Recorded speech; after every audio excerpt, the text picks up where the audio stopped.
Danny Sullivan from Search Engine Land says Google is hiring 10,000 real human beings to work on the search algorithm and teach it to recognize offensive or factually wrong websites. A Google rep told Search Engine Land that they were avoiding the term fake news in favor of the phrase demonstrably inaccurate information, which is not nearly as catchy. The contract workers are called quality raters and will mark racial slurs, graphic violence, and other upsetting content, not necessarily to remove it from search results, but rather to flag it and then teach the algorithm how to deal with content like it in the future. So nothing happens immediately to any of the content that's flagged.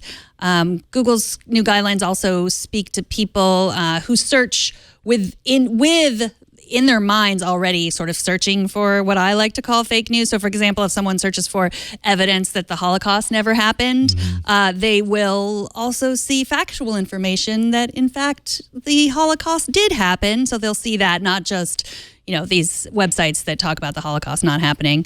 And racial slurs won't be banned because, of course, this will help kids or people who are searching in a different language than their own. If I might be learning French or Spanish, and I might think of I heard someone use a phrase, and I want to search to see what it means. And I'm not using it as the racial slur, but as a piece of information to make sure I don't use that in that language. It's tricky, right? I mean, like, this is a search engine. We always think of search engines as being the place you go to find information, be it accurate or inaccurate information. It all exists there. Snopes is a site that debunks, and that's what we expect out of Snopes. Do we expect that out of Google? And I'm not saying we do or we don't, but I think you don't always know the intention behind a search. You know what I mean? And it does seem like Google is attempting to kind of pull out the really not inaccurate stuff, while still kind of paying attention to the idea that sometimes people search for controversial things, but it's okay to show the result for that. You know what I mean? Like the one example is the Obama Pledge of Allegiance.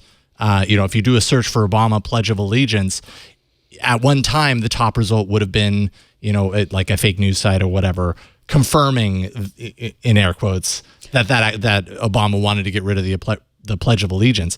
Now that would actually be overtaken by articles that actually prove, like they're making a statement in doing this, and I'm not saying that it's wrong. I'm just, it kind of goes counter in some ways to what I feel like a lot of people think of when they think of a search engine. They think of a search engine as being a place where if I want to find the answer to this thing, or if I want to find something that touches on this thing, whether it's accurate or inaccurate, that might be what I'm actually searching for. So I always use a search engine to find the most accurate information.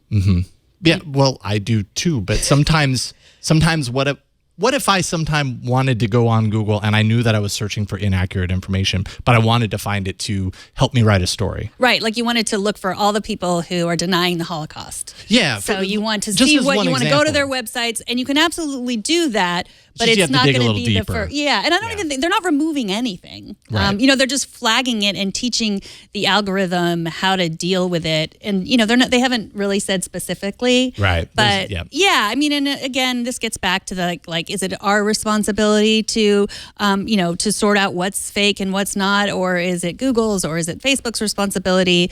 And I of course think that it's personal responsibility, but that's hard. And I think that if they're using an algorithm and humans to try to suss out what is most accurate and bring that to the top, so that if someone's just looking, right. I don't ever want someone to look about, Holocaust, to look up Holocaust deniers and go to Google and say, there's no such thing. The Holocaust deniers don't exist. The whole first page is denying. Because that is the truth that exists. Those people exist.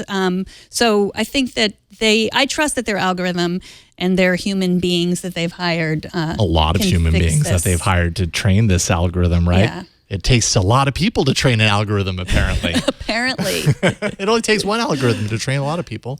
Weird how that works.